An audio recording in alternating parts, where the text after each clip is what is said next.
काय चाललंय काय पुण्यामध्ये? रोज कुठनं ना कुठनं छोट्या छोट्या आमच्या शाळकरी मुली, आमच्या मुली, आमच्या नाती यांच्यावर लैंगिक अत्याचार होत आहेत. कुठेतरी हे थांबलं पाहिजे. आज खडकवासलामध्ये 68 वर्षाचा माणूस त्यांनी एका 10 वर्षाच्या मुलीचं लैंगिक शोषण केलं आणि कुणालाही खबर नव्हती. आतापर्यंत त्यांनी 10-12 मुलींना त्रास दिला. खडकवासल्यामध्ये, खडकवासला म्हणजे आपल्या महिला आयोगाच्या अध्यक्ष आहेत ना, रुपालीताई वणवण फिर, त्यांचा भाग.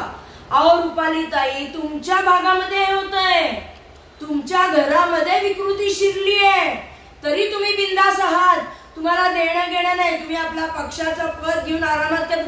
अहो तुम्हाला पद दिलंय महिलांच्या संरक्षणासाठी, तुम्हाला पद दिलंय आमच्या मुलींच्या संरक्षणासाठी, तुम्हाला पद दिलंय महिलांना मुलींना न्याय मिळवून देण्यासाठी.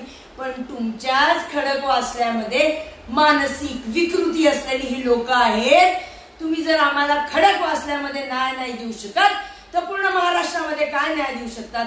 अहो दादा, या बाईला बदला हो, या वणवणकर बाईला बदला. हिला फक्त मेकअप, टापटीप साडी, पाच, बाकी काही देणं घेणं नाही. तुमच्या शेजारी उभं राहून फोटो काढणं, शूट करणं, बाकी या बाईला देणं घेणं नाहीये. महिला आयोगाचं काम आहे, विचारा त्यांना. महिला आयोगाच्या सदस्य कुठं कुठं भेट देऊन आल्यात आतापर्यंत? जिथं जिथं अत्याचार झाले तिथं कुठं कुठं गेल्यात? या कुठं नाही गेल्या, कुठं नाही गेल्या. तेव्हा दादा प्रश्न विचारा. आज आम्ही जनता प्रश्न विचारतीये. रुपालीताई वणवणकर ताई, तुमच्या खडकवासल्यामध्ये विकृती घुसलीये, ती थांबवा. आणि महाराष्ट्राचं हे पद आहे ना, त्याची गरिमा घालवली आहे आम्ही. रुपालीताई वणवणकर, महिला आयोग पदाचा राजीनामा द्या. महिला काँग्रेस अशी मागणी करते.